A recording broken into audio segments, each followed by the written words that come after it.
சரி வா, வேற ரெஸ்டாரண்ட் போலாம். ஆமா அதான் கரெக்ட். சார் ரெஸ்டாரண்ட் ரஷ்ஷா இருக்குன்ட்டு நீங்க எந்த ஒரு டென்ஷனுமே எடுத்துக்க வேணாம் சார். இங்க சண்டேவோ மண்டேவோ நீங்க எப்போ வந்தாலும் உங்க எல்லாருக்கும் நான் இம்பார்ட்டன்ஸ் கொடுப்பேன். இந்தாங்க சார் மெனுவை பாருங்க. இதுல உங்களுக்கு என்ன வேணும்னாலும் ஜஸ்ட் உங்க கையை தூக்குனா மட்டும் போதும், நான் உடனே ஓடி வந்துருவேன். இப்போ நான் போறேன் சார். உங்களுக்கு ஏதாச்சும் வேணும்னா ஜஸ்ட் கையை மட்டும் தூக்குங்க. சார் இதோ வந்துட்டேன் சார். சொல்லுங்க. ஆல்ரெடி நான் இதை பார்த்தாச்சு. 2 சிக்கன் ரைஸ் எடுத்துன்னு வந்துருங்க. Okay sir. சார் சொல்லுங்க சார். அப்படியே ஒரு வாட்டர்மெலன் ஜூஸ் எடுத்துனாங்க. Okay sir.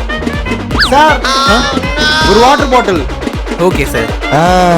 சார் சொல்லுங்க சொல்லுங்கடா, சார். வசிக்குது. மத்ததெல்லாம் அப்புறம் பாத்துக்கலாம். நீங்க இது மட்டும் போய் இதோ எடுத்துட்டு கொண்டு வரேன் சார். நான் காரம் கொஞ்சம் அதிகமா போடணும். நான் ஒரு டிராகன் சிக்கன்னா.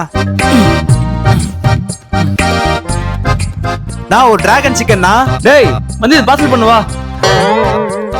நான் ஒரு டிராகன் சிக்கன்னா. ப்ரோ நான் பேசுறது உங்களுக்கு கேக்குதா? கேக்குது ப்ரோ. உங்களுக்கு கேக்குது ப்ரோ. அப்புறம் ஏன் ப்ரோ அந்த ஆளுக்கு மட்டும் கேட்க மாட்டேங்குது? நான் ஒரு டிராகன் சிக்கன்னா. ஹலோ நான் ஒரு டிராகன் சிக்கன்னா. நான் ஒரு டிராகன் சிக்கன்னா.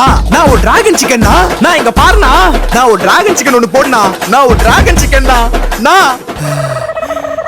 நான் வேற கடைக்கு போறேன். தம்பி உனக்கு என்னப்பா வேணும்?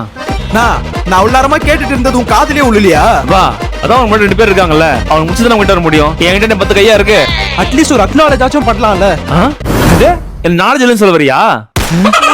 அக்னாலேஜ். தம்பி பே பண்ணியாச்சுல?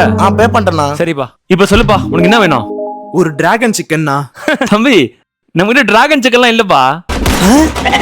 வெளிய பேனர்ல போட்டிருக்கீங்க.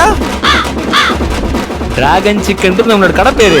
நம்ம கிட்ட chicken fried rice, chicken noodles இந்த மாதிரி தான் இருக்கு. ஒரு டிராகன் சிக்கன். இங்க டிராகன் சிக்கன்லாம் இல்லையாண்டா. அது கடையோட பேரா?